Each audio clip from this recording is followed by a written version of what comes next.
আচ্ছা, আমরা কি কখনো ভেবে দেখেছি যে আমাদের টাকা পয়সার সবচেয়ে বড় সমস্যাটা হয়তো অন্য কোথাও? হয়তো আমরা সম্পদ আর দায়ের ফারাকটাই ঠিকমতো বুঝি না। হুম খুব ইন্টারেস্টিং একটা পয়েন্ট দিয়ে শুরু করলেন। আর ঠিক এই বিষয়টাই কিন্তু রবার্ট কিওসাকি আর শ্যারন লেক্টারের লেখা বিখ্যাত বই রিচ ড্যাড পুয়ার ড্যাডের একেবারে কেন্দ্রে রয়েছে। হ্যাঁ, ওই বইটা সত্যি বলতে বইটা পড়ার পর টাকা নিয়ে আমার অনেক দিনের ধারণা বেশ ধাক্কা খেয়েছিল। খেয়েছে অনেকেরই, কারণ বইটা আমাদের শেখানো অনেক গতানুগতিক আর্থিক চিন্তাকে প্রশ্ন করে, বিশেষ করে ওই দুই বাবার কন্ট্রাস্টিং গল্পটা। ঠিক তাই। একদিকে লেখকের নিজের বাবা পুয়ার ড্যাড, উচ্চশিক্ষিত, পিএইচডি ডিগ্রি, ভালো সরকারি চাকরি, কিন্তু সারা জীবন ধরে একটা আর্থিক টানাপোড়েন, তাই না? একদম। অন্যদিকে তার বন্ধুর বাবা, যাকে তিনি রিচ ড্যাড বলছেন, প্রথাগত শিক্ষা তেমন নেই, হয়তো স্কুলের গণ্ডিও পেরোয়নি, কিন্তু একজন সফল ব্যবসায়ী আর দারুণ কুশলী বিনিয়োগকারী। এই দুজনের টাকা নিয়ে ভাবনা চিন্তা, দর্শন দুটো সম্পূর্ণ আলাদা জগৎ, আর লেখক এই দুটো থেকেই শিখেছেন। ঠিক। আর এই বইটার ফলেই কিন্তু অ্যাসেট আর লায়াবিলিটি এই শব্দ দুটো একেবারে সাধারণ মানুষের আলোচনার মধ্যে চলে এসেছে, যদিও হয়তো অনেকেই এর আসল মানেটা নিয়ে এখনো একটু দ্বিধায় ভোগেন। হ্যাঁ, সেটাই। তো আজকের আলোচনায় আমরা চেষ্টা করব এই বইয়ের মূল ভাবনাগুলো আরেকটু সহজ করে বুঝতে। শুধু টাকা রোজগার নয়, টাকাকে বোঝা, তাকে নিজের জন্য কাজে লাগানোর কৌশলগুলো জানা। আর সবচেয়ে জরুরি প্রশ্নটা হলো, আমরা কি কেবল টাকার জন্য খেটেই যাব জীবনভর, নাকি এমন কোনো উপায় আছে যাতে টাকা আমাদের জন্য কাজ করবে? এই প্রশ্নটাই তো আসল। চলুন তাহলে গভীরে যাই। বইটার একেবারে গোড়ার কথা, ওই সম্পদ আর দায়ের পার্থক্য, ব্যাপারটা কি একটু সহজ করে যদি বলেন। অবশ্যই। দেখুন, লেখক খুব সহজ করে বুঝিয়ে দিয়েছেন, সম্পদ বা অ্যাসেট হলো এমন কিছু যা আপনার পকেটে নিয়মিত টাকা নিয়ে আসে। টাকা নিয়ে আসে যেমন? ধরুন, আপনার একটা ফ্ল্যাট আছে, সেটা আপনি ভাড়া দিয়েছেন, প্রতি মাসে ভাড়া পাচ্ছেন, তাহলে ওই ফ্ল্যাটটা আপনার একটা অ্যাসেট বা সম্পদ। অথবা ধরুন, আপনি শেয়ারে ইনভেস্ট করেছেন, সেখান থেকে ডিভিডেন্ড পাচ্ছেন, সেটাও অ্যাসেট। বা ধরুন কোনো ব্যবসার লাভ আসছে আপনার কাছে। আচ্ছা, বুঝেছি, যা থেকে আয় হচ্ছে। তাহলে লায়াবিলিটি বা দায়? দায় বা লায়াবিলিটি হলো ঠিক এর উল্টোটা, যা আপনার পকেট থেকে নিয়মিত টাকা বের করে নিয়ে যায়। যেমন? সবচেয়ে কমন উদাহরণ হলো ধরুন গাড়ির লোন। প্রতি মাসে ইএমআই দিতে হচ্ছে, সুদ যাচ্ছে, গাড়ির তেল ভরতে হচ্ছে, মেইনটেনেন্সের খরচ আছে। এই সব কিছু আপনার টাকা বের করে নিচ্ছে, তাই গাড়িটা লেখকের মতে একটা লায়াবিলিটি। কিন্তু আমরা তো গাড়ি বা বাড়ি কেনাকে একটা বড় অ্যাচিভমেন্ট ভাবি, একটা সম্পদ ভাবি। এখানেই তো মজাটা। কিওসাকি বলছেন, আমরা যেটাকে সম্পদ ভাবছি সেটা আসলে আমাদের জন্য দায় তৈরি করছে না তো। যেমন ধরুন, আপনার নিজের থাকার বিশাল বাড়িটা, যদি সেটায় থাকতে গিয়ে আপনার কেবলই খরচ হয়, ধরুন বিশাল অঙ্কের প্রপার্টি ট্যাক্স বা লোনের কিস্তি, বা ধরুন ঘন ঘন মেরামতির খরচ, আর সেখান থেকে যদি কোনো আয় না আসে, তাহলে সেটাও আসলে একটা দায়। ওয়াও, এটা কিন্তু আমাদের সাধারণ চিন্তাভাবনা থেকে বেশ আলাদা। আমরা তো ভাবি নিজের বাড়ি মানেই বিরাট সম্পদ। হ্যাঁ, এই প্রচলিত ধারণাটাকেই লেখক চ্যালেঞ্জ করেছেন। উনি বলছেন, বাড়িটা তখনই সম্পদ হবে যখন সেটা আপনার পকেটে টাকা আনবে।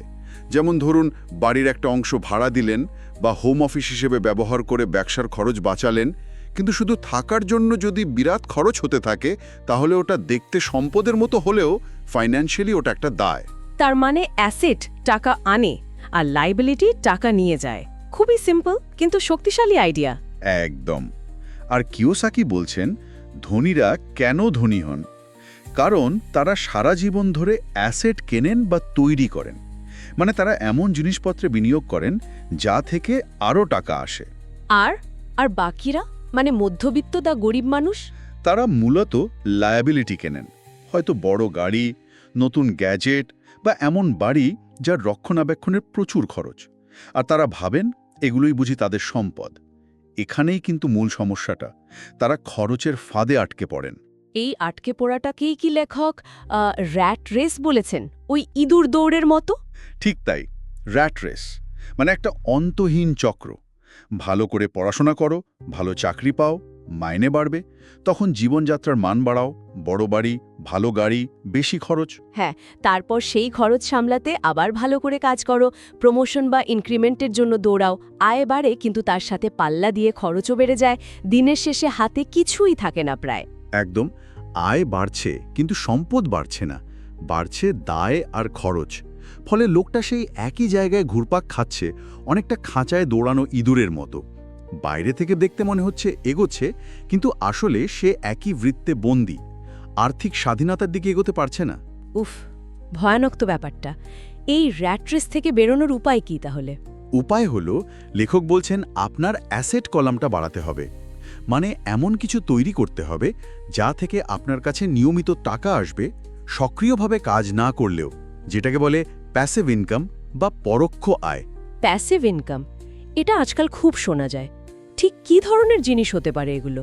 অনেক কিছুই হতে পারে, যেমন ধরুন রিয়েল এস্টেট থেকে ভাড়া, স্টক মার্কেট থেকে ডিভিডেন্ড বা ক্যাপিটাল গেইন, আপনি যদি কোনো বই লেখেন বা গান তৈরি করেন তার থেকে রয়্যালটি, কিংবা ধরুন এমন একটা ব্যবসা তৈরি করা যেটা নিজে নিজেই চলে, আপনার সারাক্ষণ থাকার প্রয়োজন হয় না, সেখান থেকে লাভ আসা। তার মানে এমন কিছুতে ইনভেস্ট করা বা তৈরি করা যা আপনার হয়ে টাকা কামাবে। এক্স্যাক্টলি। আর এর জন্য সবচেয়ে জরুরি জিনিসটা হলো আর্থিক শিক্ষা বা ফাইন্যান্সিয়াল লিটারেসি, যেটা দুঃখজনকভাবে আমাদের স্কুল কলেজের কারিকুলামে প্রায় নেই বললেই চলে। একদম ঠিক। আমরা অঙ্ক শিখি, বিজ্ঞান শিখি, ইতিহাস শিখি, কিন্তু টাকা কিভাবে কাজ করে, কিভাবে তাকে ম্যানেজ করতে হয়, কিভাবে বাড়াতে হয়, এই শিক্ষাটা পাইলা বললেই চলে। আর এই আর্থিক শিক্ষার অভাবেই মানুষজন ভুল সিদ্ধান্ত নেয়, দামি লায়াবিলিটি কেনে, ভালো বিনিয়োগের সুযোগ চিনতে পারে না, অথবা হয়তো ভয় পেয়ে কোনো ঝুঁকি নেয় না।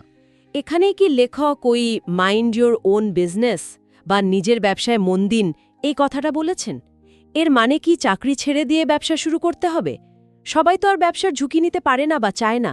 না না, ঠিক চাকরি ছাড়ার কথা প্রথমে বলছেন না, বরং বলছেন আপনার চাকরি বা পেশা যাই হোক না কেন সেটা আপনার প্রফেশন, কিন্তু আপনার বিজনেস বা ব্যবসা হলো আপনার অ্যাসেট কলামটা, মানে আপনি যেখান থেকে প্যাসিভ ইনকাম জেনারেট করছেন বা করবেন।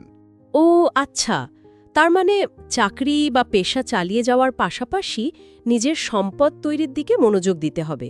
হ্যাঁ, ধরুন আপনি একজন ডাক্তার বা ইঞ্জিনিয়ার বা শিক্ষক, সেটা আপনার পেশা, যা থেকে আপনার অ্যাক্টিভ ইনকাম আসছে, কিন্তু একই সাথে আপনি হয়তো কিছু শেয়ার কিনছেন বা একটা ছোট ফ্ল্যাট কিনে ভাড়া দিচ্ছেন বা উইকেন্ডে একটা অনলাইন কোর্স করাচ্ছেন। এই দ্বিতীয়গুলো হলো আপনার বিজনেস, যা আপনার অ্যাসেট কলাম তৈরি করছে।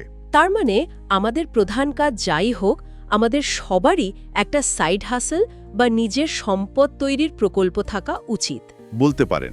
তবে সাইড হাসেল শব্দটা ব্যবহার না করে কিওসাকি বলছেন ফোকাসটা হওয়া উচিত অ্যাসেট জমানোর উপর। সেটা পার্ট টাইম ব্যবসাও হতে পারে, আবার স্রেফ বুদ্ধি খাটিয়ে বিনিয়োগও হতে পারে। মূল কথা হলো আপনার আয়ের উৎসকে বহুমুখী করা এবং প্যাসিভ আয়ের স্রোত তৈরি করা। কিন্তু এই নিজের কিছু শুরু করা, মানে ধরুন বিনিয়োগ বা ব্যবসা, এতে তো ঝুঁকি থাকে, লোকসানের ভয় থাকে। এই ভয়টা কাটানো যায় কিভাবে? ভয় তো থাকবেই। কিওসাকি বলছেন না যে ভয় পাওয়া চলবে না।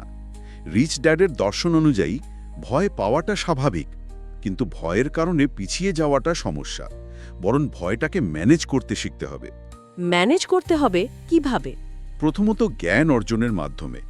আপনি যে বিষয়ে বিনিয়োগ করতে যাচ্ছেন বা ব্যবসা শুরু করতে যাচ্ছেন সেটা নিয়ে ভালোভাবে জানুন, পড়াশোনা করুন, রিসার্চ করুন। আর্থিক নিরক্ষরতাই কিন্তু সবচেয়ে বড় ঝুঁকি। না জেনে কিছু করতে গেলেই লোকসানের ভয় বাড়ে। ঠিক, জ্ঞান বাড়লে আত্মবিশ্বাসও বাড়ে। একদম। দ্বিতীয়ত হিসেব করে ঝুঁকি নিন, মানে ক্যালকুলেটেড রিস্ক। একেবারে সর্বস্ব বাজি রেখে ঝাঁপিয়ে পড়া নয়।